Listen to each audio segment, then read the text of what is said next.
right. Yeah, absolutely. It's more about the mindset. It's more about the confidence. It's more about the personal development. I always say that entrepreneurship is not about business. It's about personal development. Yeah, it was getting your head around having that great idea and then being able to bring it to the business and attract the resources that you need to make it grow, keep them, and much of that resource, of course, is the people. And so, when we talk about leadership in entrepreneurship, it's not just about being the boss of your team. It's actually being able to lead your investors. It's being able to lead your suppliers, not to mention your customers. You're constantly in a leadership position whenever you are in an entrepreneurial situation, and often you find yourself with limited resources, i.e., the resource you have is the one that looks back at you in the mirror every morning. And so, if I can help today of providing some people some ideas on how to actually get some more grip on what it is to be a great leader, then it's going to be my great pleasure to do so. And it's always a pleasure to be here with you. Great. I'm looking forward to it. So let's get started. Let's crank into it, righty. Well, I'll share my screen and then we'll get the PowerPoint fired up and let's see how we go. Okay, so what is it that makes a good leader great? Lao Tzu posed the thought: a leader is best when people barely know he exists. When his work is done, his aim fulfilled, they will say, "We did it ourselves." With that in mind, so who am I? This is just a very quick brief of who am I. I became a general manager for the very first time at the tender age of 23. And I looked up on the web, Love Me Toys, the other day, and they've got teddy bears that we made in the Auckland Museum in New Zealand. So anyway, it does exist and it still does as well. You can see in there that I have an MBA in strategic management, leadership, and international business, and that I've worked all over the world, leading teams in the Americas and Europe, and in particular in Asia. In 2015, I found myself back in Australia, founding Android Solutions with my great business partner, Tanya Caprioli. We're focusing on making good leadership great. So, what is it that makes a good leader great? There are 3 points that I like to go to. The first one is trust, then there's communication, and the last but certainly not least is vision. And each one of these particular aspects of leadership have building blocks. So in trust, we talk about integrity, authenticity, responsibility, and in communication, contribution, self-expression, and assertiveness. And when we look to vision, it's higher purpose, confidence, and empowerment. And so I'm going to pick my way through these aspects as we go through this presentation today, and then try and tie it all up at the end. So this is Bob. We'll come back to Bob. The big question with Bob is, where does he sit on the scale of things? He's clearly decided he needs help and he's putting his hand up. So that's a good thing to start with. Let's talk about trust. Again, so easy to lose. So what is trust? So I go onto dictionary.com to do this. You can do this yourself, and if I don't read everything out, please forgive me. There's a lot of words. The key things I like about here is integrity, strength, ability, surety, confident expectation of something, and then under the verb, rely upon or place confidence in someone, hope. And the origins of trust are also quite interesting in that it shares a common origin with the German word Trost, which is comfort. And I think this is important. When we build trust with people, they build comfort with us and we build comfort with them. Okay? Oops, I've gone the wrong way. Have I? There we go. Integrity, authenticity, and responsibility, the key factors again. So when we look at integrity then, integrity is considered the state of being whole, complete, unbroken, sound, and in perfect conditions. Because often you hear people say integrity is somebody who says what they say they will do, and we'll get to that in a minute. But I prefer to think of integrity as being the foundation. So, when I go to this, I'm looking at it and saying, well, this is the foundation of the building. If you don't get this right, if you are not whole and sound and have what it takes to do the job, then you can't trust it. You can't build upon it. You can't put a 10-story building with foundations. It's not going to happen. And often I like to refer to new ventures or to any venture as being pyramids. And we all know that the height of a pyramid is determined by the width of its foundations. So getting the foundations right and getting integrity right is a very, very important part. Authenticity. Authenticity is being and acting consistent with who you say you are for others and who you say you are for yourself. True authenticity is when your actions are consistently congruent with your words. So instead of attributing that attribute to integrity, I'm telling you from our point of view, it's authenticity. And authenticity is a visceral experience, because when you are authentically you and you experience rejection, well, there's no taking the mask off and saying, oh, gee, that wasn't right, so that didn't hurt. It's about being you and turning up as you. As a friend of mine once said, you might as well be you because everybody else is taken.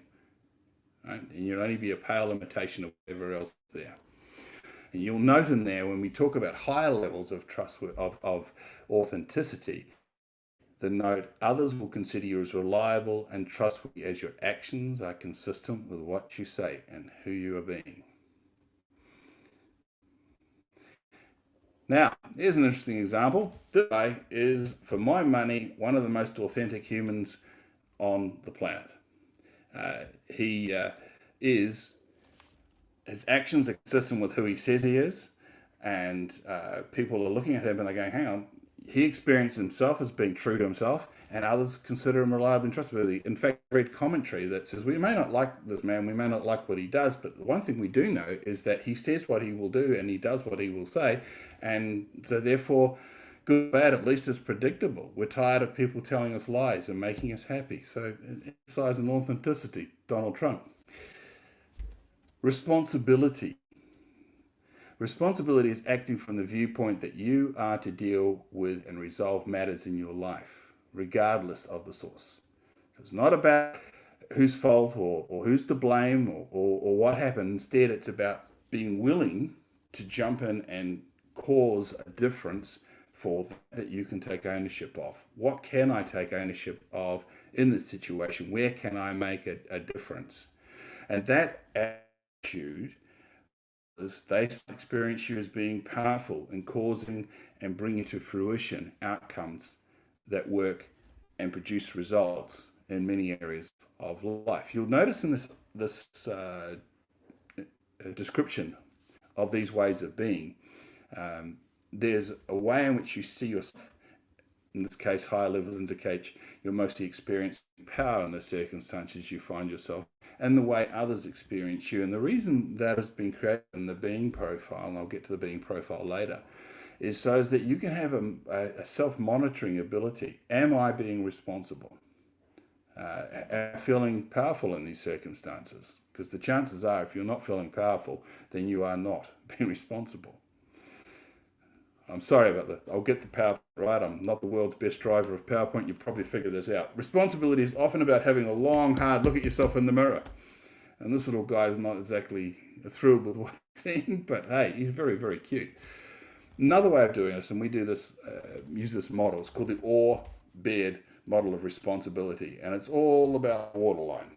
There's above the line and below the line. And there are certain ways of being that are above the line and ways that are below the line. Okay, this the line below the line was a Procter & Gamble invention back in the 1950s, but we're using it here to talk about responsibility.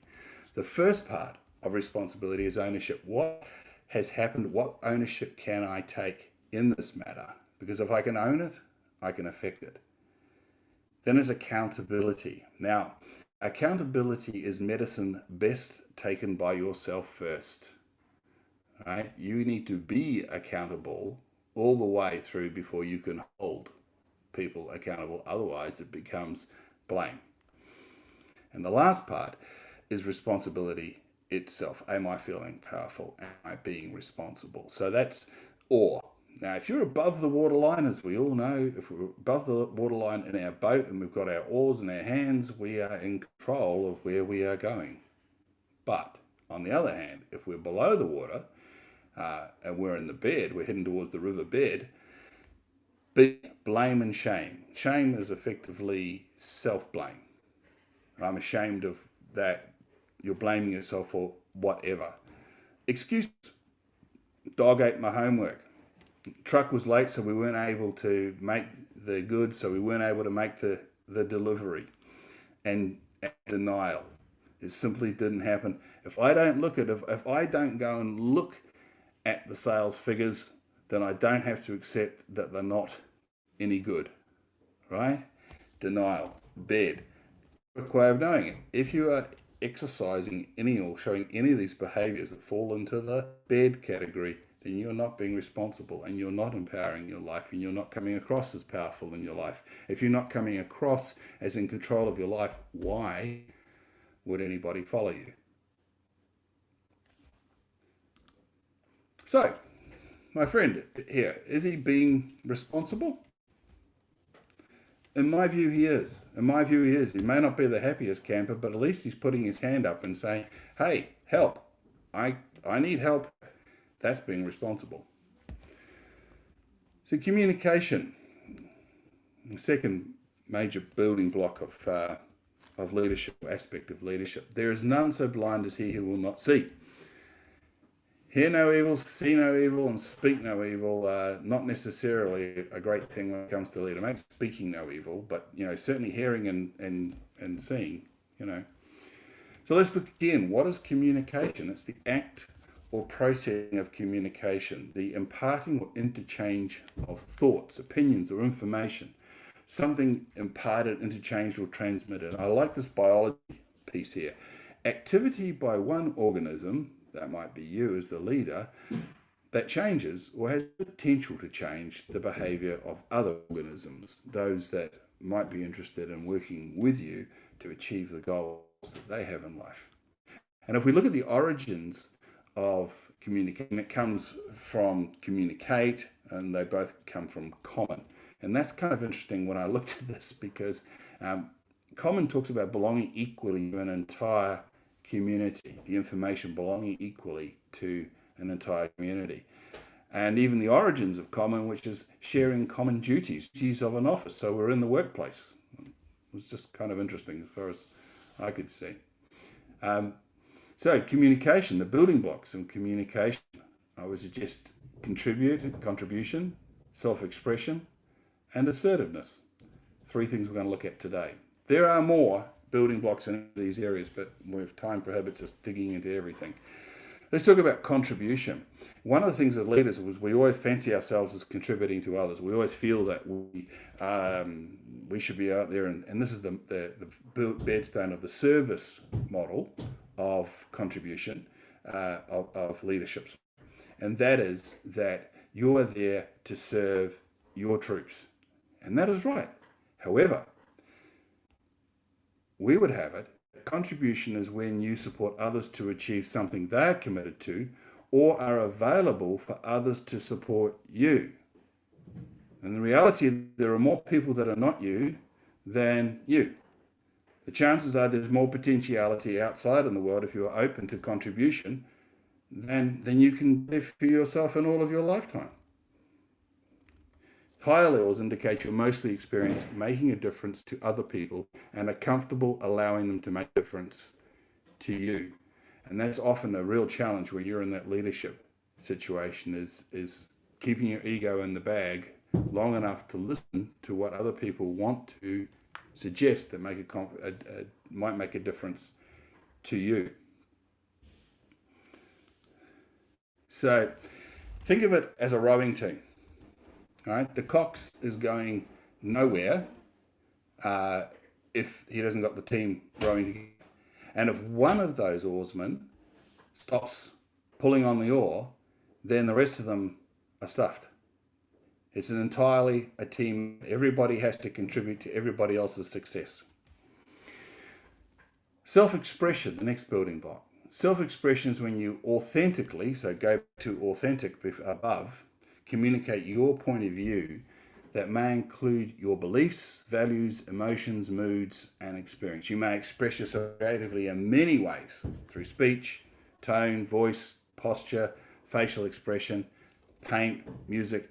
But here's the thing, it's about being you, owning who you are, bringing you to the discussion and being vulnerable enough to genuinely be you. That's my mother. She's very vulnerable. She goes, okay, I even make fun of her. She's hilarious. She's a great mum. Assertiveness. Let's talk about assertiveness. Assertiveness is the willingness to express your thoughts and feelings while being considerate and aware of the rights of others. Importantly, assertiveness is considered straight, firm, and effective. And even more importantly, assertiveness is not aggression, passivity, or passive aggressive. And in fact, if you look at a lot of definitions of assertiveness, we'll have it, forceful, strong, right? Ain't necessarily so. It is not necessarily so. Assertiveness is being clear, straight, firm, and effective, which means that you have been able to get your point across. No amount of barking in the dark is going to do that. Assertiveness looks like this, right? As opposed to this, and it's certainly not this, going away and barking in the dark, because you get frustrated and then you get angry, right? Let's talk about vision, or the greater cause. What's vision? Well, the part I'm going to pick on here is act or power of anticipating that will or may come to be prophetic vision, the vision of an entrepreneur. There we go. So this is what vision is about. At Andrea, we describe vision as the where. It's the end game, the final destination. It's the ideal world that you want to be part of creating, and it can be shared. And I'll give you an example of that. For me, my vision is to live in a world of enlightened citizens and leaders. And so it's a big one. I can't make it happen on my own. It's just my vision. And it may not even happen in my lifetime. Viktor Frankl said, for success, like happiness, cannot be pursued. It must ensue, and it only does so as the unintended side effect of one's personal dedication to a cause greater than oneself. So what's your greater cause? What is your greater cause? If you want to be a great leader, you need to have the greater cause. Let's look at some leaders and where we're going. Vision, building blocks, higher purpose, confidence, and empowerment. Let's get into it. Higher purpose. Higher purpose is being committed to something greater than your personal concern for yourself. It's considered the source of the inspiration or charisma required to effectively lead, inspire, and develop others as leaders. It's often the source of courage, persistence required when the path gets tough. And goodness knows, if you're on an entrepreneurial path, it's not if it's going to get tough, it's when it's going to get tough. If you have higher purpose, if you have that as a way of being in yourself, you will have the fortitude to go beyond your own self-concerns. And others will experience you as a charismatic leader who is committed to something meaningful and worthwhile. Like Martin Luther King Jr. Somebody who's doing something, who gave his life for a cause bigger than himself. Next part is empowerment. Empowerment is your ability to act powerfully, to fulfill your intentions, and to inspire others to act to fulfill their intentions. Others will consider you as a leader and feel inspired to follow you. Here's a leader. Here's someone who led the world in compassion and response to the dreadful events in Christchurch, who refused, and I believe to date has refused to mention the shooter by names, and has basically not delivered on what the aims of that act of terrible violence were. Rather, she's promoted love, and she's given an example to the world, and she's renowned for it. This is a great leader. Confidence. Confidence is considered the state of being certain about the truth of something or assurance of one's own abilities or qualities. Confidence is the belief that one can rely on or have faith in someone or something. Being confident helps you gain credibility, make good lasting impressions, and supports you with pressure and meeting life head on. In other words, it's core to persistence. Higher levels indicate you are predominantly comfortable or at ease even in challenging situations. You are aware of and trust your strengths and abilities. You can still move forward in difficult circumstances, though you are aware of your limitations and are not reckless. Others trust you when you say you can do something, and they expect you to follow through. You can see how that is another core building block to being a great leader. I had a lot of issues with this because one of the things I really want to emphasize here with confidence, it is not overconfidence. Being cocky and being overconfident is reckless and it's dangerous and it will undo your cause, and people will not believe you. You will not be being authentic. You will not be acting authentically if you are overconfident. So, but I want an example of quiet confidence, aware of their strength, and the ability to bring around change without being reckless. And I came up with this guy, Mahatma Gandhi, who I have immense respect for and what he achieved. Leaders thrive. And this is when we start pulling things together here. So when you're looking at any organization and you're looking at the effectiveness of that organization, I use this model. I look at a model that has trust on one axis, communication on the other, and the degree to which trust and communication are present in an organization is the degree to which it will thrive towards the vision that is put forward by the leaders of that organization. So essentially what this model argues is that if there's very little trust, sorry, I thought I did have that on mute. If there's very little trust in an organization, then the chances are there's very little communication. And if there's very little communication, there's very little trust. And the reality of this model is if you have one person at the low end of this line here, then this is the effectiveness that you're achieving at the moment. It's determined by the person who has the worst opinion and the worst view of the trust and communication in an organization, because that will be their level of engagement. And the point about trust and communication, this is where you start getting that I've been talking about. Engagement is where you stop wasting effort, wasting money, and you start getting down the line. And it happens by trust or communication. Got up here, which comes first, the chicken or the egg? Well, here's the news. It's you. You have to show trust. If you're the leader, you have to trust your followers. You have to trust them enough so as that you can indulge in communicating with them freely and fairly. You can show your integrity by being authentic. You can take responsibility for what's going on. You can listen to the contribution that they want to make and reflect that back so they can be sure that they've been heard. You can express yourself freely and allow them to do the same. You can be assertive, not aggressive, and certainly not passive. You have a higher purpose. You have confidence in what you do, and you're able to empower people. And you have to take the vulnerable step to show that first and share that and be you, so as that this trust can be built. And when you have that, then the communication is going to start happening. And then you will be able to build more trust because you'll know what's going on. And they will, you in return will communicate with them, and there'll be more trust. And that's how you get towards thrive. This could be used as an idea of this is greatness. Get out there and you achieve the goal. It requires you to dare greatly. Theodore Roosevelt in The Citizen and Republic, 23 April 1911, that should be, my apologies. It is not the critic who counts, not the man who points out how a strong man stumbles or where the doer of deeds could have done better.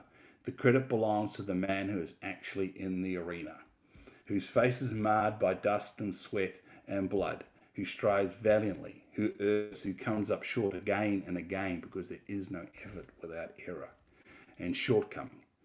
but who does actually strive to do the deeds, who knows great enthusiasms, the great devotions, who spends himself in worthy cause, who at the best knows in the end triumph of high achievement, and who at the worst, if he fails, at least fails while daring greatly, so that his place shall never be with those cold and timid souls who neither know victory or defeat. And if that does not define an entrepreneur, I'm not quite sure what does. Daring greatly. And so to lead greatly, first thing you need to do is dare greatly, expose yourself. Now this results in alignment, getting your ducks in a row. We've got to get our ducks in a row, because if you can get your team behind you and they can start following you because you are doing the business as a leader, you are daring greatly to lead greatly, then you can start getting the results that you need. But how do we do that? Let's play. Let's have a hypothetical team I'm going to create here for you. So meet George. He's 58, married with three kids, 2.5 grandkids because he's got one on the way. His wife is 4 years younger than him. They're focused on retirement and spending more time with their family. They want to travel. One of the kids lives in Europe.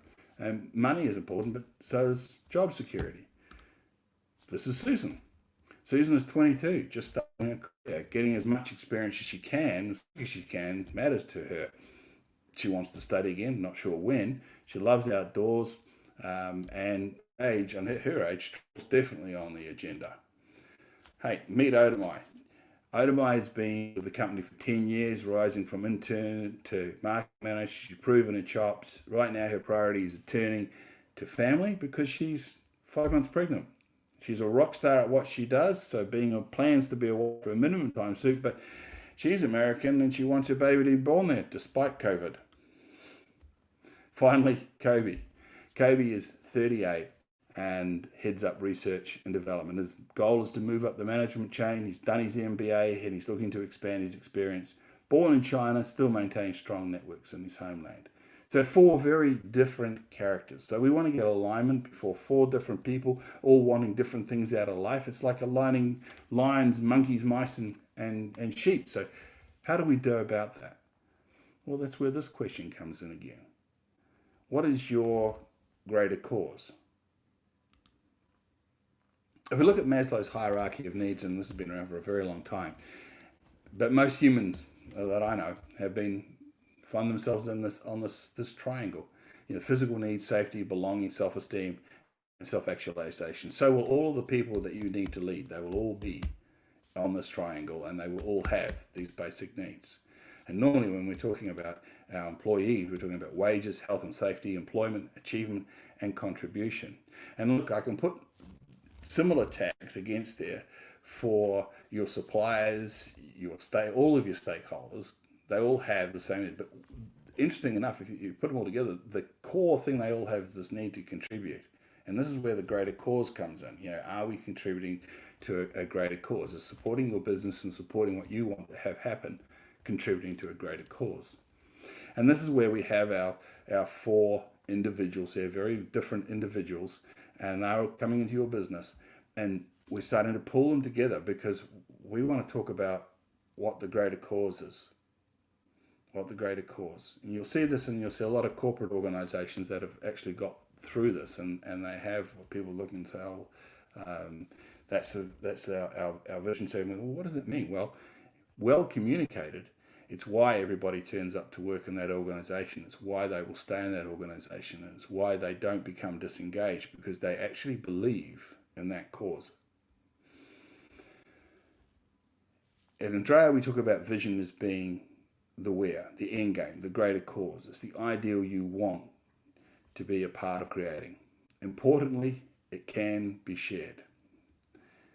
The mission, your mission is the how you and your team can contribute towards achieving the vision. So that's having an understanding of how your business, your entrepreneurial venture is actually going to contribute to the greater cause, which might well be, let's have a more environmentally friendly earth. If you've got a relevant contribution to make. I coach a young designer in Sydney who is making sustainable clothing, and that she uses linen and other biodegradable and ethically created fabrics to help reduce the waste in the fashion industry. And her ultimate cause is a better place to live. It's a better place to live, a habit so we get rid of waste. And her mission is to create beautiful clothing so as that people can feel great about how not only how they look, but what they're wearing, and that they're not contributing to this great waste problem. The purpose is your why. Why is the expression of your highest self? It's the fundamental reason behind your mission to create your vision, and my designer's case is because it makes her feel good. It makes her feel good. It makes her feel bad when she uses fabrics that just contribute to the problem. In my case, I get to have a great deal of fun talking to folks like you and helping you. And I love being part of making change in everybody else's lives and creating a difference on the planet. That's why I do it. So what is the greater cause, and where does your business play a role in helping each of these individuals find their own greater cause? Let's look at the next slide. So your key, and these arrows go both ways. And what those arrows indicate are trust and communication going both ways. The more trust that is placed in either direction results in better communication. The more communication that occurs in either direction results in higher trust. So it's important that you understand what your vision is, what you are really, really trying to achieve, what your mission is, what your role and the role of your business is in there, and why you are actually doing that. If we look at these people down the bottom here, George, Susan, Oda, Mike, Kobe, you'll see that it's all very different.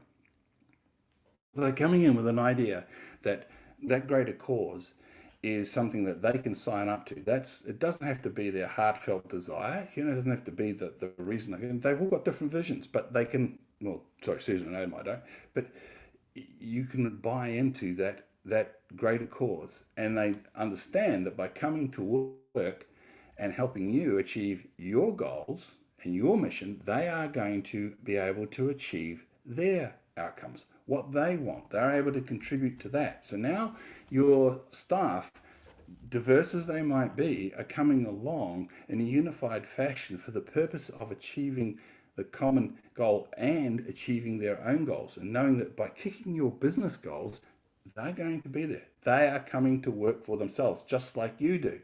And an interesting fact on sick leave is that entrepreneurs, self-employed people, don't get sick. Isn't that funny? I mean, relatively speaking, compared to the employer population, right? So if you've got people coming to work for their own cause, then I'll guarantee your absenteeism, and more importantly, your presenteeism goes down, your productivity goes up, and your fault and service complaint rate will go down. It's all about good leadership. It's all about engagement. And these are the areas where these costs that add up to 34% of wasted salary come from. So what makes a great leader? A good leader great? You do. It's about you. It comes back to you and what you are interested in, where you're going to. Of course, you could do this yourself, right? Except 95% who think they'll do it themselves never get started. And the goldfish are there because it reminds me of a little story about goldfish. There's two goldfish going along on the bowl, and an old one's coming the other way. And the older goldfish says to the young goldfish, "So how's the water?" And they go on their separate ways. And then one young goldfish turns to the other one and says, "What's water?" And that's the point. You're in your own system. You're in amongst your own trees. Your ability to see through your own system and the issues are there is blinded, because often you're so accustomed to what's there, you don't even notice it. And that's not bad on your behalf. It's human and an unavoidable condition, I'm afraid. So the secret to change and to be able to build yourself to be the leader that you want to be, you can think of it as being inside a safe, and the trick is to know the right combination. I don't know how many combinations that any person at this point in time has actually tried to get into that safe and make the results. But you can keep dialing, or perhaps we can help you. That's the other possibility. And I want to very, very quickly touch on the process that we use. We use two tools at Andrea, the first one being the being profile, and the second one being the Andrea method. So I've probably got them the wrong way around on the slide, but, we'll move on. let's talk about the being profile. This is an ontological psychometric profile. Now, why do we look at that? Well, basically, the argument is our behaviors are driven by our values, beliefs, and a web of perceptions. And this view is the experience of being. It's at the very heart of the being profile. The results that you are getting today are a result of who you are being today. And if you want to change those results, then you need to start changing the context, who you are being, and working on covering that gap. So the being profile focuses on measuring the aspects of being that are the source of our behavior. This lends credibility to who you consider yourself to be as a person, as drivers of your behavior. This is our primary focus. That's the primary focus of the being profile. And we have looked at ways of being that we looked at above it: integrity, authenticity, responsibility, contribution, self-expression, assertiveness, higher purpose, confidence, and empowerment. That's 9 out of 16. So we use the being profile to get a measure on where you are at now, to understand your default position. So it's the world's first tool that maps an individual's way of being based on ontology. Most of the world runs around saying that if I have the money, I'll buy the car, and then I'll be happy. Have, do, be. That's not the way life works. Life works is be who you need to be, so as that the actions you will take will deliver you what you want. So it's be, do, have. You know, there's only so much you can do at the level of doing. We only have 24 hours in a day, 7 days a week, 365/66 days in a year, and we're only here for as long as God grants us the right to be here. That's the sum amount of time that we have, and we have to sleep in half of it. But what happens is when we change the context and how we are approaching what we are doing can make massive difference. And the example here I would like to go to is the difference in physics between Newtonian physics and quantum physics. The difference between Newtonian and quantum physics is nothing has changed. The world hasn't changed, physics hasn't changed, but the way in which it's approached, the perspective from which the scientists and mathematicians and physicists are approaching it is massively different. And what do we get? New insights. So that's what the being profile is about. And when you notice the gap between where you are now and where you need to be, or who you need to be to achieve the outcomes that you're aiming to get to. And that's what we call mind the gap, because you don't want to fall down the gap. That's a very bad place to be. And that brings me to the Andrea method, which is the base tool that we use to help you discover your default, create a new you, and then take conscious action. You'll notice that it's a wheel, okay? And the being profile gets us a head start on the discover your default position. But the reality of the Andrea method is it's a method to live by. It's a process. I live by this every day. I look at it, and the thing is, once you have gone through the process of discovering default, creating a new, taking action on it, guess what? You end up back at your default again. So let's look at each of these modules very quickly. In discovering your default, we look at the role of filters. The lesson's called the lost art of listening, but it's how we filter data coming into us. There are billions of bits of data coming at us any minute of any day. And the reality as human beings is that we filter the vast majority of that out. And yet we act as if we know it all. We feel like we know it all. But the truth is we have a set of filters through which we look at the world. And so we need to be aware of that. And we need to take those filters off. And the reason that's the first lesson is because if you're not listening, we're all wasting our time here today. If we're not getting the message through, it's just a waste of time. So then we talk about internal chatter, those voices in your head. You know the ones, the one that says, who do you think you are? And you're not good enough. Those are the two most favorite channels. And often it's not your voice. Often it's the voice of someone or things that are happening in your childhood. We need you to understand those voices and where they come from. We talk about what's really bugging you. We humans are terrible time travelers. What has happened to us in the past, we predict will happen to us in the future. And that's not helpful, because the reality is You have the chance to change anything and everything as you go through your life. So what's really bugging you? And the last part of discovering your fault is fear, believing your own voodoo, figuring out the difference between fear and danger. Danger is real, and fear is often a figment of our imagination. A study was done a while back that says something like 96% of what we worry about never comes about. What a waste of your brain power. So let's talk about adding a new you. So this is about who you want to be. Who do you need to be to achieve the goals that you want to have out of life? The first thing you need to do is speak your truth. And in this lesson, we go and investigate the difference between the truth and your truth. And let me give you a quick tip on that one. There's no such thing as the truth. It is always your truth. And we can always approach that. And it leads to an interesting question that if you want to create change in your life, perhaps you should start treating life like a scientific experiment. Put a question mark after it. If you put a question mark after any statement, it changes it dramatically. So my boss is a jerk becomes my boss is a jerk. And it gives that opportunity to question your situation. The guy's an idiot. The guy's an idiot? Or what have I missed out in giving this person the training? Where am I responsible as a leader for dealing with this? Put a question mark after the data and you get a different perspective. Then we talk about purpose. Now we've been vision, mission, and purpose above, so we don't need to talk about that. But that is getting clear on that, getting clarity around that. Then we look at the power of language, the power of words. Hafa says, the words we use become the house we live in.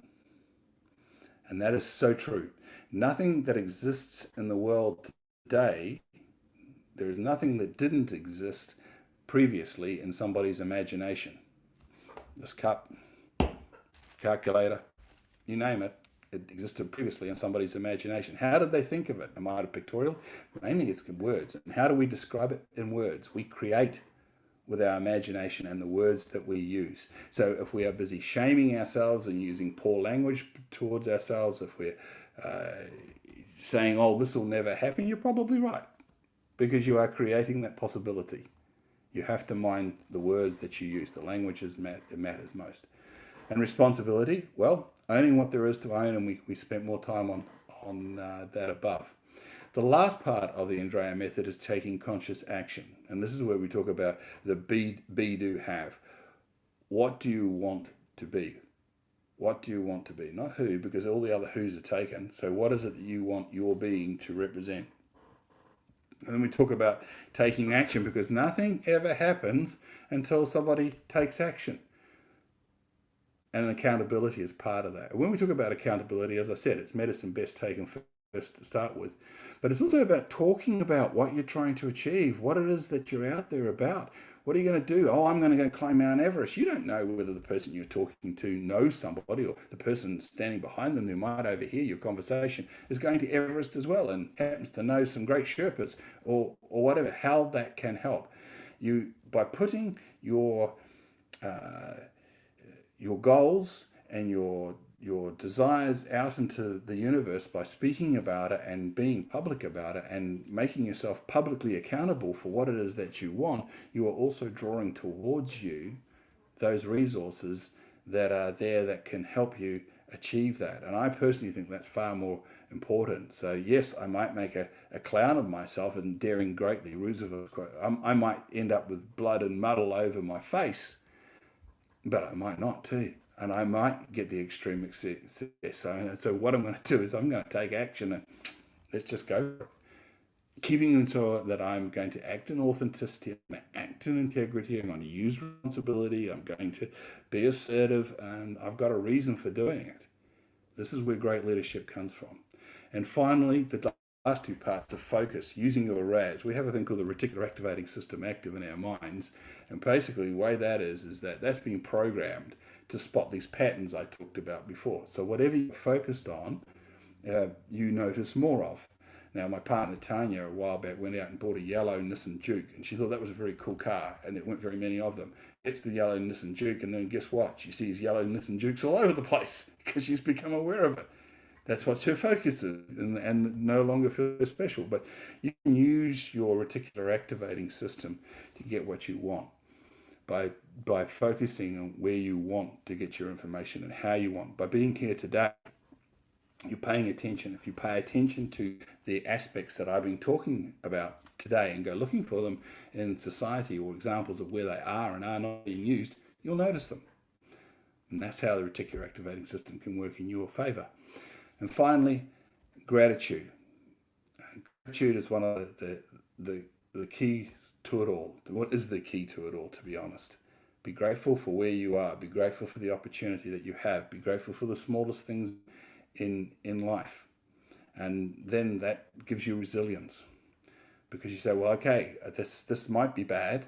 I'm grateful that this isn't happening. Or I'm grateful that this is where I'm at. I'm grateful. And show that gratitude and mean it. You've got to own it. You've got to be it. It's not just lip service. None of this is lip service. You actually, when we talk about being, it's having the potentiality at any time to display that, to display responsibility, to be in integrity, to be authentic. That's the way it is about being. And when we talk about gratitude, another way of being, and it's the ability to be grateful at any one moment. So that's the Andrea method. And as it comes around and you recreate and you recreate and you recreate and you recreate and you recreate, and you take yourself to another level. Inspire, influence, and impact your world by who you were born to be, not who you were told you should be. Oh, you should be like so-and-so, you should be. No, you are enough. You just need to use the tools that you've got and be able to take yourself from being a good leader to being a great leader. It's all about you deciding that that's what's going to happen. So the last slide is the next step. Book a one-on-one conversation with me by going to Ilma and finding your way through there. I'm sure Islam will tell us a bit more about that in a minute. And it's Q&A time. So thank you so much for granting me this opportunity to be of service to you. I'm deeply touched. Thank you very much. I hope I helped solve some, or gave food for thought at least. I'll stop sharing now and we'll go from there. Thank you. Thank you very much, John. That was definitely inspiring. The content is really light, but it has a lot of information that I believe following these particular methods or steps, it can transform a human from where they are, especially the way most of people think. So Andrea method, I believe, covered a lot of these areas, how we think of ourselves now and how can we transform that into the future, because we are not a byproduct of the past. We always create the future. So yeah, amazing. I like those words. We're not a byproduct of the past, but often we allow that to happen. We just continue to repeat what was, and that's not necessary. And yes, change is not easy. It's never easy. I'm not going to sit here and gee, look, I can wave a magic wand. I mean, I spent 40 years doing this, and it's but it's also very possible, and it's very real. People say leaders are born. No, they're not. They're made. I used to say that until I had a debate with my university lecturer, and she convinced me I was wrong, and I'm glad she did. Yeah, it's definitely they are made, but when they have to go through a very difficult process. It's not an easy process. So the transformation is not easy, and that's why most of people, I believe, are built or created on an autopilot. We think that things will happen to us without spending much effort, and we expect the best without doing the effort, which is not realizing that effort is must. So it's energy in, results out. So if your energy are weak, which is going in, then there is no results or a very weak results.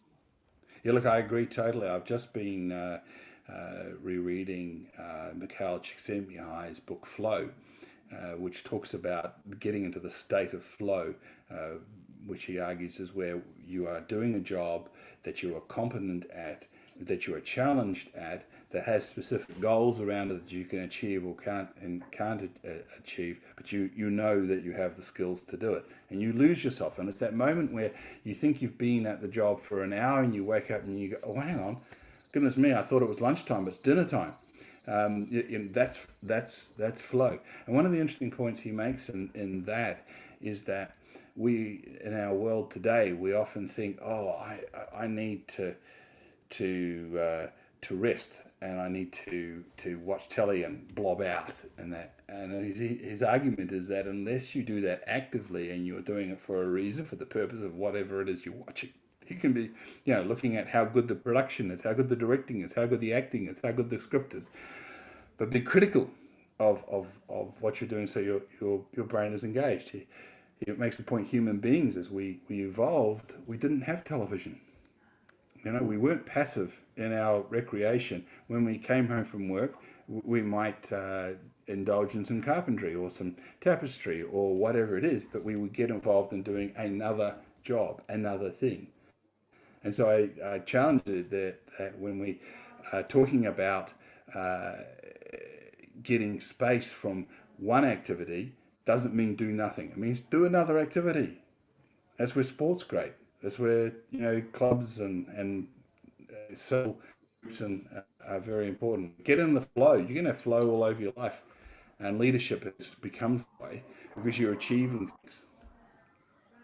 So it's more as active rest. So if you're working on something or anything, or even having a rest, you need to be present in exactly what you are doing now, actively and engaging with it. So you can give it all the time and the focus required to get something out of it. And that's why I love working with people. I love people coming and say, "Hey, this is what I'm trying to achieve." I like being part of, as I said, the young designer in Sydney. I'm part of reducing waste. I've got a client in Auckland who's producing an online change management system. And he's giving away the knowledge for free because he realizes the impact that change management can make on all sorts of things in the world. But often people feel like, "I want to go and pay a consultant to make sure that this happens." Change has to happen, and it has to happen in a certain formula way.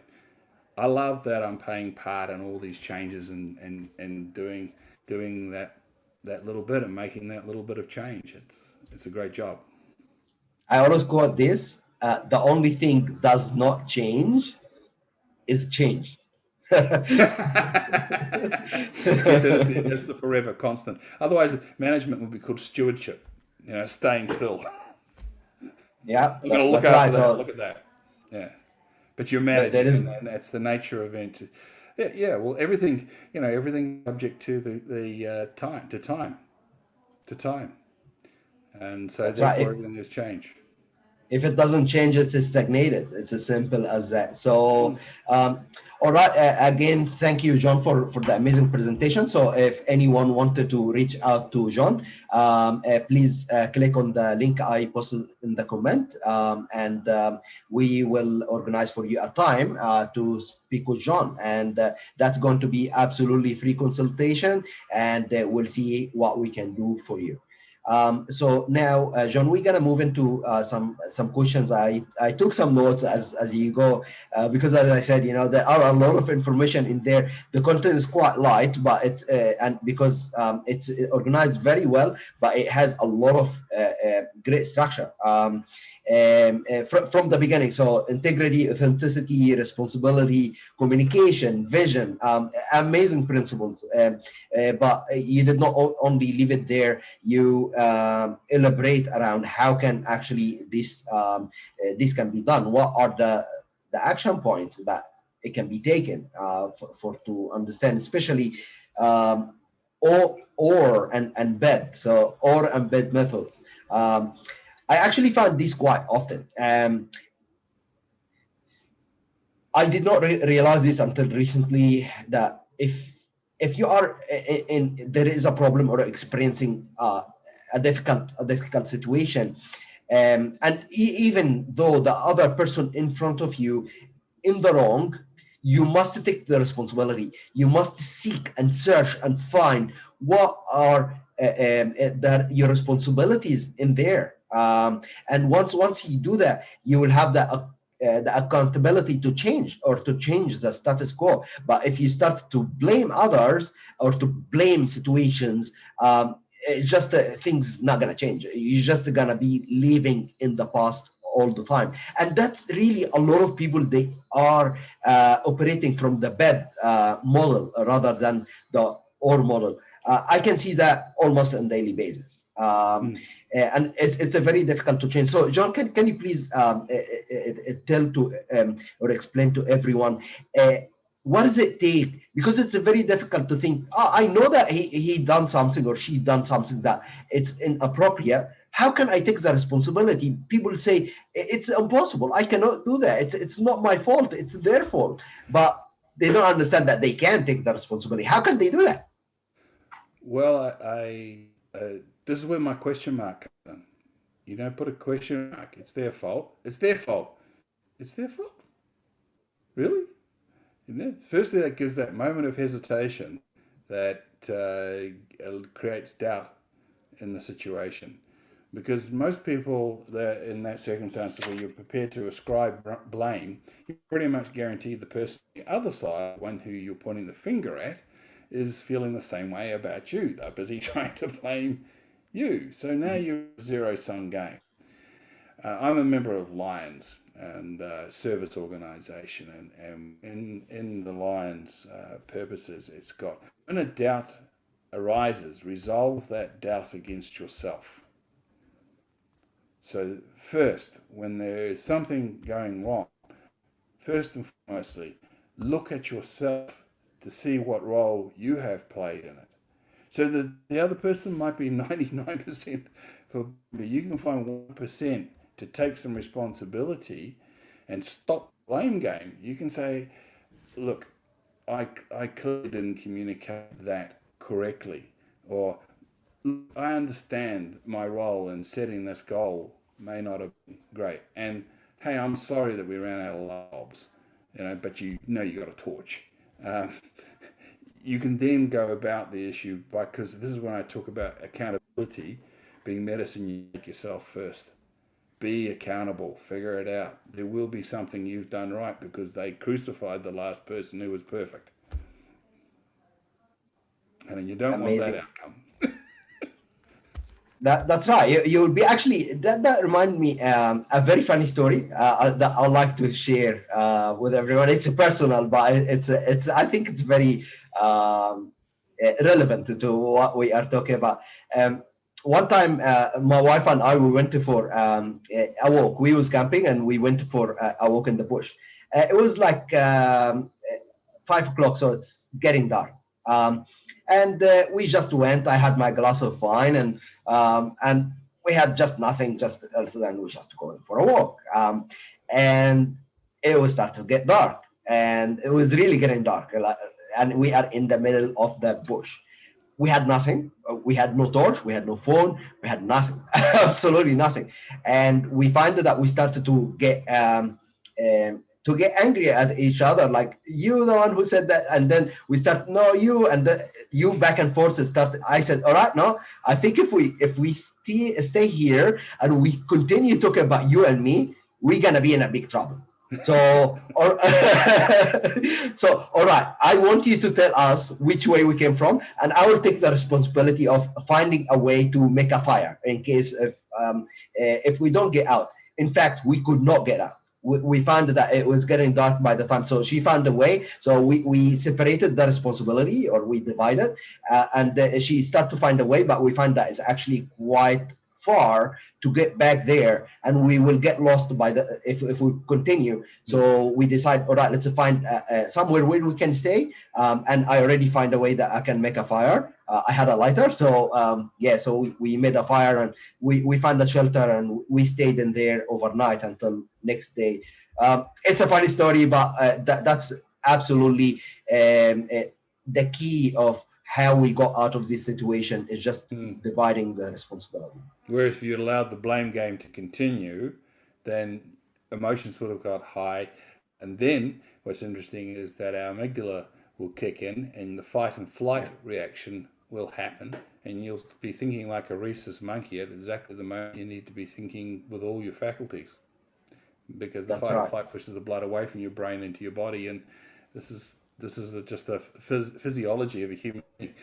And I think that's the other thing that what we're talking about here is understanding what we are as human beings and how we react, and that it is human, and we will go below that line. We will indulge in bed type behavior. The question is how long you will stay there. And Yeah, the example there where you knew that, hang on, this is getting us nowhere. Okay, so that was responsible behavior. You said, now let's get above this, and things get better. You can always change it for the better. absolutely. It's by taking the responsibility. This is reminds me a book I'm actually reading now. Think Fast and Slow. It's um, the author is a Nobel Prize winner, and it's about talking about the prefrontal cortex and the amygdala, the two sides of the brain. One of them think from the past and from just criticize situations and finding faults in Mm. things, and the analytics side of the brain. It's a great book, and it's really talking about this exact point. There's a lot of Um, literature out there, isn't there, Islam? And that's another thing I would urge people to do is go and get these books and other ones, The Brain by Dr. David Eagleman, and it yeah, just tells you what's going on, and it's kind of handy, and this it's is a easy great for you book. to know these things and know that you can actually take control. Your mind is not who Yeah. you are. Your mind is functioning robotic instrument inside of you that gives you conclusions based on the computations on the data that it receives. You don't have to act on it. You can Yeah. decide otherwise. You can say, hey, no, I accept that. Thank you for doing the hard work and analyzing the situation, giving me this conclusion. However, that does not suit the situation that you can then make decisions based on your ability to judge the evidence in front of you. And this is the key to taking control of your life. And that's go back to the first point that you talked about is integrity is the foundation. If you ask yourself, is this behavior what I'm just about to do does it go back to being an integrated person? If the answer is no, it's definitely you must change it. And yeah, to have that foundation, it's absolutely a must for to be able to step the steps higher. Well, this is correct, and it's funny. And we talk about words and the power of words, but we talk about things like undermining. Is the behaviour I'm about to do going to undermine Mhm. my foundations, my integrity? Don't do it. Don't do it. And you can build your integrity. A moment ago we talked about reading. It's fun. It can be flow. You can disappear in a book and you can learn more. And that's something you're building up your foundation. You're building up your ability to be in integrity. And again, this is not a forever thing. A colleague of mine this morning was in a conversation earlier, and just get the note I wrote down here. Being is a present time phenomenon. Who you are being right now is right now, and who you're going to be in an hour's time, well, we'll find out. And who you were an hour before, again, we don't know. But and this is where we talk about awareness. Awareness of awareness is what makes humans different to any other species. We are aware that we are aware. They are existing, as far as we know. Maybe some know more. We don't know. But awareness of awareness is essential to being human.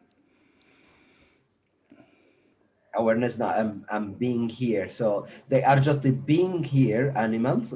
Human is I'm aware that I'm being in here and I'm observing who I am. That's right. And you have control over that and how you act. You can then make decisions around that. If you choose not to be aware of your awareness, and that's something we do measure in the being profile, your awareness, your decisions. And that is the point. It is a decision. Being aware is not just a lucky thing or something. It's a decision that you make. Yeah. For a long time there, I went through a period of time where I shut down, thinking about things that upset me, thinking that if I did that, I'd have greater peace of mind. And that simply didn't work, because it's not, you can't sort of like pick pieces of your life that you're going to be aware of and pieces you're not. The moment you start suppressing your awareness, you shut the whole thing down. Then what happens if you do that? In my case, you get anxious about what you're missing out on. What am I not seeing? Hang on, I need to boot the awareness up. But these are decisions. These are choices. That's the point I'm making here. So you can choose Yeah. to be aware of where you're at. And if you're not, then you're in denial. That's that D in the responsibility model. If you're not aware of where you're at and what's happening in business, then you're in denial and you have no integrity in that situation. It's not difficult to work out the rules to make life work. Okay, that's relatively easy, relatively simple. Sorry, but it's far from easy. You have to be prepared to do the work, as you said before, Islam. It's a matter of saying, okay, I'm committed to this, and you will get the rewards, and at least you won't die wondering.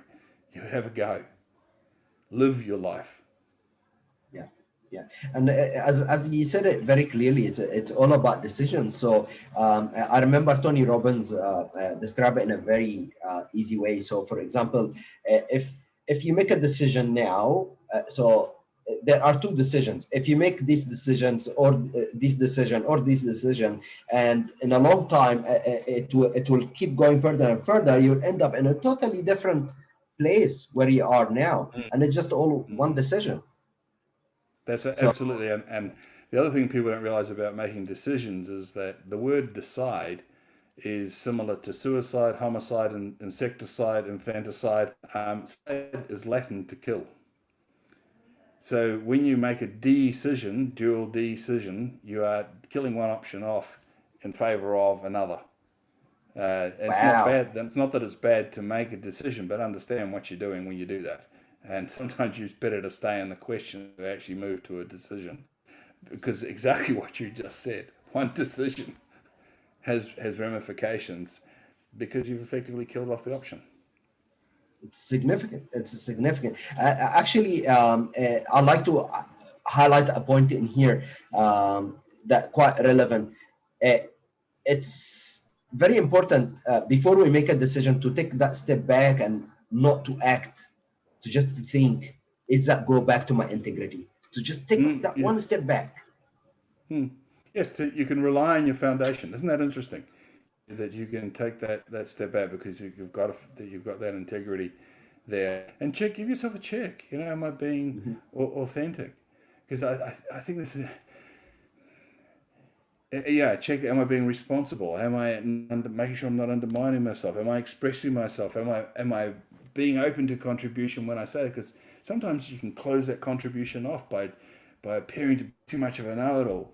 People, oh, gee, what could I teach you about leadership? And that might be a hard one, but hey, I'm actually out there going, hey, tell me. I want to know, well, what have I missed? Because this is my thing. This is what I want to do the best. You can do that checklist, that thing you say. Think about it. Take that moment. Take that gap. Create new habits. That's how you create new habits. Don't just Yeah. react. And I like it. I've been doing a bit of Tai Chi of late, and I'm really enjoying Tai Chi. And one of the things the master teaches me in there is to move slowly, Mhm. determined, persistent, but move slowly. It's okay to take the time to think before you respond. It's okay, and keeps a calm around you. So I think it's a very important point you make. It's very important. I compare this to organizations. So as leaders, so of course for people who will be watching in here, who operate business. So any business that have core values. So when a business make a decision, uh, they always have to go back to the core values. So they take the time, they stop, they go back to the foundation to see, Mm-hmm. is this coming from there, or if Yep. it's not. If they just go ahead and do it without going back, they will just be reacting rather than making choices. Yes, and this is again, being clear on your vision, which is growing out of your values. That's you combine values. When you're creating a vision statement, you always go to values, and you work out where that is, what it is that matters to you. So yeah, absolutely. And you know what's really interesting is that you can even take the, because it sounds quite an esoteric idea of visions and missions and all the rest of it, but there's some real hard data. I'm a fellow of W. Edwards Deming, who was an American statistician who basically is the father of continuous improvement, and he argued that everything is systemic, and the way you operate your business is a system that can be statistically monitored. Your accounting system is part of it. There's a lot of other data that you can achieve around it, but when something goes wrong, that problem is either systemic or it's exceptional. Now, if you create a systemic error, something's wrong with your system, and you correct it because something wrong with them, that's fine. But if you mistake and it's an exceptional error, and you change your system to fix the exceptional error, you create chaos. The tie-up here is that if you are inconsistent with your values, inconsistent with your vision, all right, you are now creating a problem for yourself with the rest of your system, because the rest of your system has been made up to line up with those values. All of a sudden, it won't just be that problem. There'll be other problems that pop up all over the place. So it's again, take the time, check it off, make sure you know what you're doing and you're in alignment. So it's a point of reference if it's either if it's for your organization or if it's for your personal life as well. You must have the point of reference. It's almost like a law of nature, but I wouldn't go so far. But it can be like, I once had a statistician tell me the statistics and the Einstein's laws of relativity is Einstein's laws of relativity are only applied in this universe. So, you know, the reality of messing around with your systems, it doesn't matter where in your life you're looking at. If you're growing plants, if you're growing children, it's a consistency and a systemic way of that's so important. Yeah, if it's not, it will be a chaos for sure. Even a business. To be honest, you know, John, when I started this company, we started to operate, and we did not have a system at the beginning, and we could not. We just simply we could not. It was a chaos. So I paused everything, and I said, all right, I'm gonna build a system. I'm gonna build a pipeline from the start all the way to the end, and it's a must before we continue. Otherwise, all our effort will just be out of the window.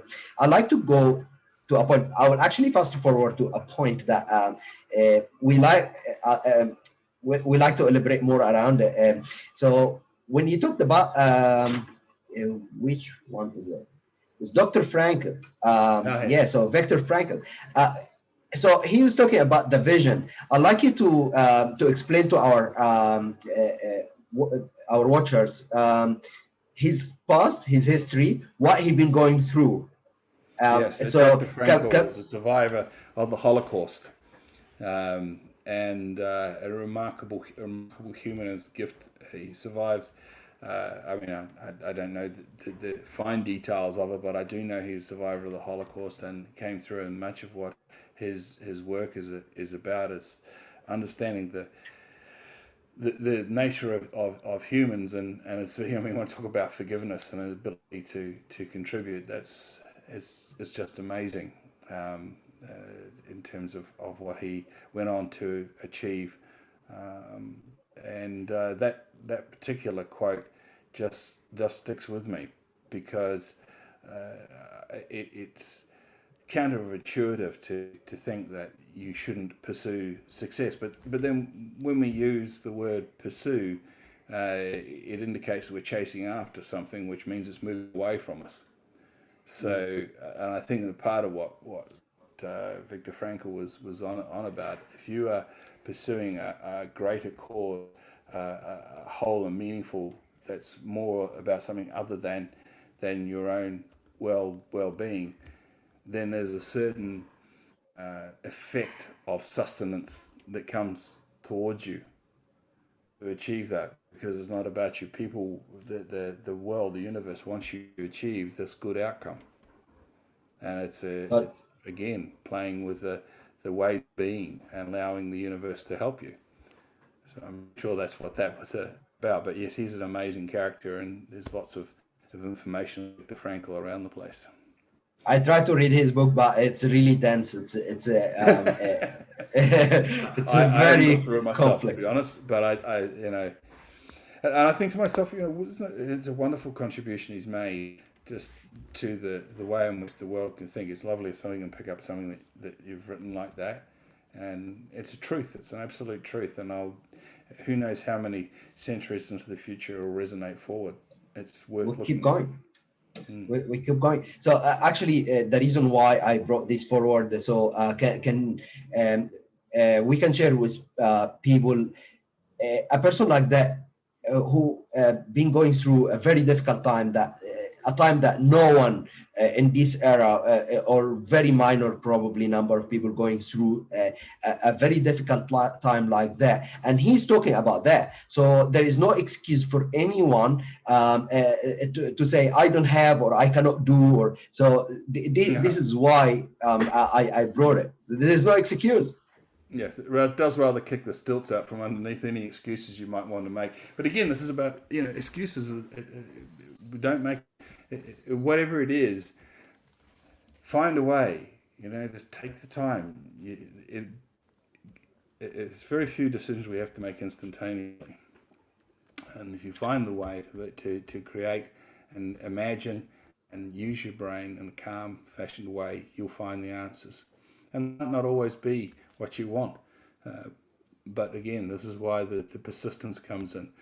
And what I tried to in the presentation was bring to the attention of the viewers, these are great leaders. These are people that have shaken the earth and climbed the ladders and are great examples of what it is to be. And I deliberately used Donald Trump because he's deliberately authentic. He is authentic. You like him or lump him. It's authenticity, right?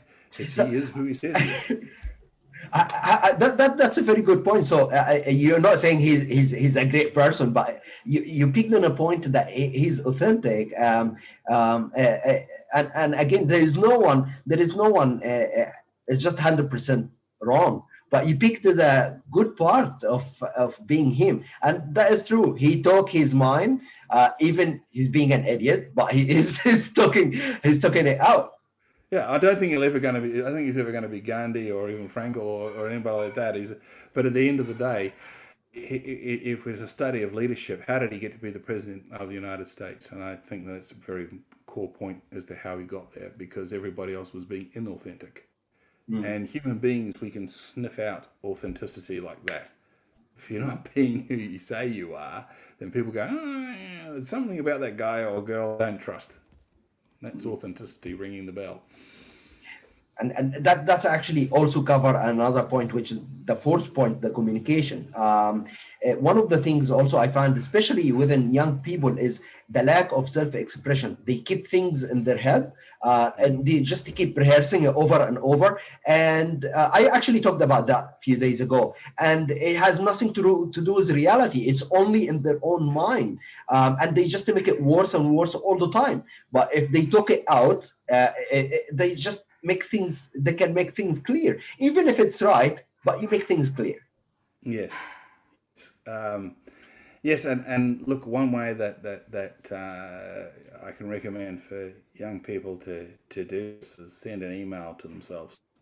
In the old days, it used to be write it down on a paper, but sit down and put your own address at the top, so just in case you send it, and just send an email to yourself, and at least you will express yourself. And when I was an adult student at university, and I'd never been to university before, and I was about 40 at the time, and I thought, well, it would be smart for me to go along and find out how to write assignments. So I went along to this assignment writing class, and the lady stood at the front. She said, "Why do we write? Why do we write?" Oh, okay, well, obviously because we've got to do the assignments, and we've got to get marked on it to find, and it eventually came out this way: we write to find out what we know.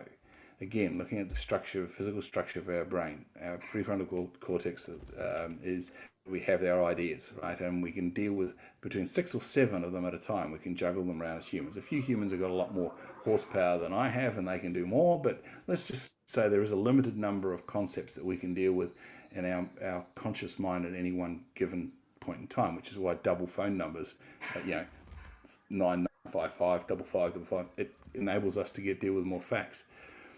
So we write to find out what we know. We get out what we know, type, write, and then that allows our subconscious to bring forward more information, often that we're suppressing or that we don't particularly want to look for, because we've got all the information on our email or our assignment.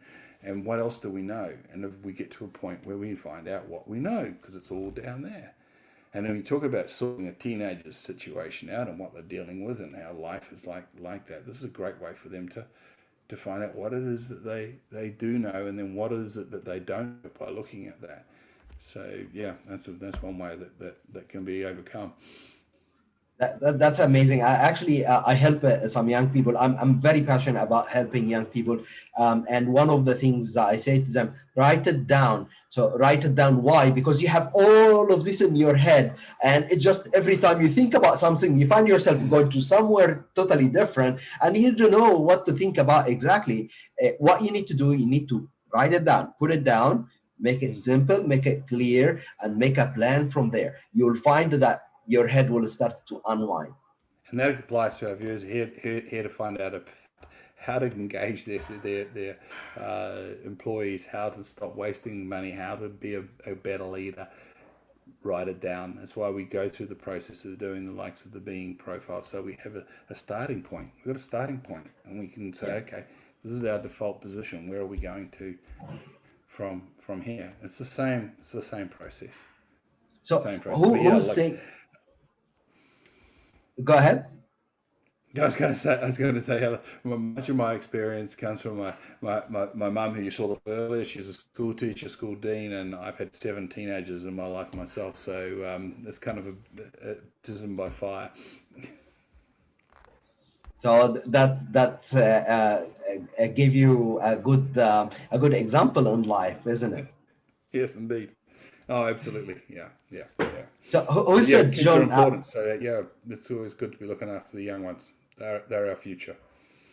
They are the future for sure. So our generation, we've been doing all what's happening until today, which is of course some of them are great things, but some of them are disastrous. So the only who will help this to be rectified are young people.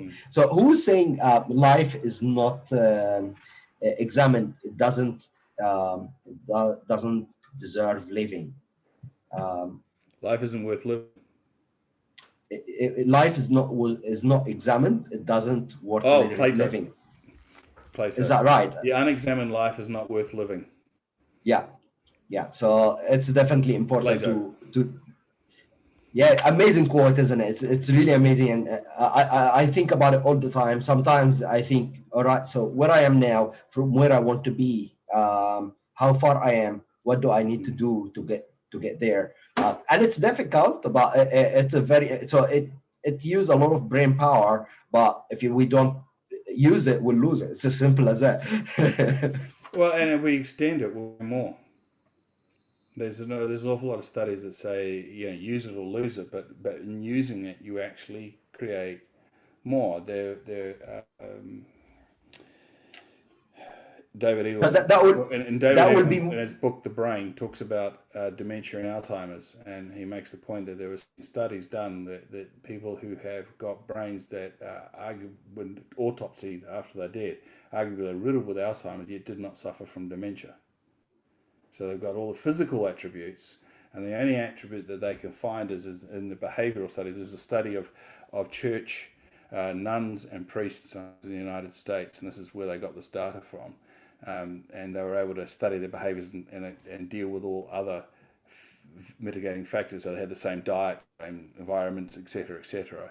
And what they put it down to is that those people who didn't suffer from dementia were those that kept feeding their brains, kept their brain active, kept learning new things and creating new neural pathways.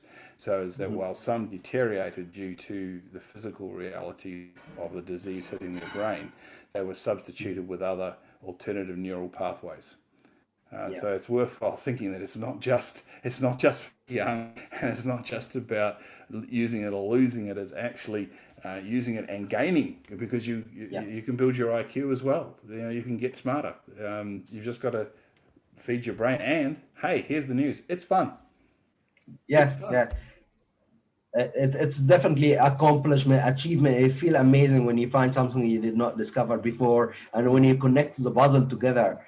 We use a very small amount of our brain. So now we're talking about neuroplasticity. So we can definitely drift the conversation there. Yeah, I know. We can go But anywhere. Sorry, I'm relying on you to keep me on track here. You're doing the interview. well, it's all correlated, I believe. It's really all connected. Yeah. And there is a massive topic for the self-improvement and how to become a better person. So this is leadership. This is entrepreneurship. It's to be able to not just living with the knowledge that you already have, but to also expand and to continue with the brain expansion. We use a very small amount of our brain, but the more we connect things together, the more we create neural connections between each other, which is, of course, increase the capacity of our brain. Yep. Amazing. All right. So one of the things that you covered, John, which is I question myself when we talked about the four characters. So all of them, they have their own vision, mission, and purpose. So for an organization leader, how will they be able to identify these individuals' mission and vision? Of course, it is important for the organization to understand their mission and vision, but how, as a leader, you will be able to identify all of these individuals so you can be able to fit what you're doing across to them? Sometimes you won't. That's a simple answer. You won't. But there's a great tool that Sam Walton of Walmart fame used to use. And Sam was quoted as saying, "I don't need an MBA, I've got an MBWA." And people say, "Well, what's an MBWA?" It's management by walking around. And you need to, humans, you're a human. And I don't care how big the corporation is. I'm not expecting that the CEO of a corporation that has 30,000 employees will know each and every employee's situation. But there's good research again that shows that direct reports should be limited to around 7. Again, this is about the number of facts we can keep running in our brains at any one moment. You stress yourself out when you get above 7, 8, 9, 10 people. And each of them should have direct reports, 7, 8, 9, 10 people, and each of them, you get the point, and you get down. You should know what your direct reports, visions, and missions and purposes. And if you don't know that, then and you don't feel that you're able to have those discussions, then this is why you need to be talking to Islam and perhaps me, and learning more about how to actually be an effective leader, to have those conversations. Remember, talk about trust and vulnerability. Be vulnerable. Share yours and ask them what theirs are. Hey, this is my vision. This is what I do, and I do this because I love it. It makes me feel great. I'll walk away from this. I'll be tired after this interview, I can assure you I'll be, but I will know that I perhaps have made a difference to somebody. And that's why I do this. So if you're vulnerable and you be honest about these things, then you'll find that other people will open up towards you. And the other thing that I would say is an important part on that is when somebody does share with you, treat it as gold, treat it as precious, treat it as something that needs to be invested in and nurtured. All right? So as that person goes away respected, regardless of how ridiculous it might appear in your mind, or how how pointless or how away from the point that you're trying to make. If they share, honor them. They're a human being, and you want people to follow you. They need to be recognized as a follower, as a human being. If you just simply go to Maslow's hierarchy of needs, there it's very clear. We have to do that. So that's my suggestion: is that know your direct reports, understand them, talk to them, be honest, be open. They will share the conversation with you. They might think it's a bit weird to start with, and that's okay, but you explain to them why you're doing it. I really like. Go on. As I say, that it matters to you, that it matters to the organization, it matters to their future. You want them to achieve what they have as their goals and to fulfill on their visions. So to do that, to help them, you need to know what they are. You haven't got ESP. Mm-hmm. Absolutely. So if you are at the top of the organization, you have your direct reports. You give them an example. You be an example. How can I be vulnerable? As you mentioned, this is a very important point. How to be compassionate. How to explain to them what are your priorities and how can we align these priorities so they can take it forward to the front line. It flows down the line. Everything. Yeah. It's a very unsavory saying, but a fish stinks from the head. At the end of the day, it's the boss, the person at the top that sets the tone for the organization. It's the principal that sets the tone for the school. So you as the founder of ILMA, you set the tone for that organization. It's on you to show what leadership looks like. And you deal with your direct reports and dealing with people like me. I judge your organization on who you are and how you treat me. Absolutely. I believe in one important point, and I practice it in the company with the team. I believe that it's very important to feel acknowledged and to feel valuable in an organization or a company. When you allow your team to speak out and to say what they think about that decision, it's more powerful than all right, we're gonna go there and that's it. That's my decision. They feel disconnected. They feel disacknowledged. But really, it makes heaps of difference if you give them the right to say their opinion and to reason it as well. So I'm not gonna just listen to everyone's opinion and I'm gonna go and do it. No, I like you to give me an opinion and reason it for me. If you don't have enough reasons, it's my decision at the end of the day. But if you have enough reasons behind what you're saying and I can see it's valid, I'm gonna definitely consider that. Yeah, I led a team once and I changed what was called non-conformance reports into quality assurance statements, and then I said don't want less of these. I want more of them. I want your ideas of how we can improve what we are doing, and I want to use the same system that we use for dealing with conformance to deal with ideas, because this is all about improving our quality assurance. It's that we're improving the system. And it took quite some time to get the concept across. And the very first idea was going to actually cost more than it would save. It was about knocking out all the lights in the canteen except those immediately over the kitchen area for the night shift. He said, we don't need to waste all that electricity. It costs more to make the electrical changes than to save electricity. But I did it because I wanted to send a signal that people were being listened to. And that please, you bring an idea, the leaders are listening, and this had an immediate effect in terms of ideas coming forward. So not just wasting our time making a suggestion. This is when we talk about contribution, as I said to you, in that way of contribution, being open to receive contribution as well as give contribution. Leaders are always full of their own egos and well, I know better. And chances are you do. That you floated into the position that you're in, but that doesn't mean you still can't learn, and it certainly doesn't mean you don't need them. You do. Absolutely, because we don't know everything, and that's why we hire people. Otherwise, we should just do it all on our own if we don't listen to our team. It's impossible. It cannot happen. Certainly inefficient. you're gonna take years to achieve something that you can do with your team in 1 week. It's really important to listen to the team and to value their inputs. If you hire the wrong team, then now you have to take the responsibility. But your responsibility is to hire more smart people than you, so you can listen to them, actually listen to them. In fact, one of the things also I practice, I'm not saying I'm the best manager, but I'm practicing things. I practice it.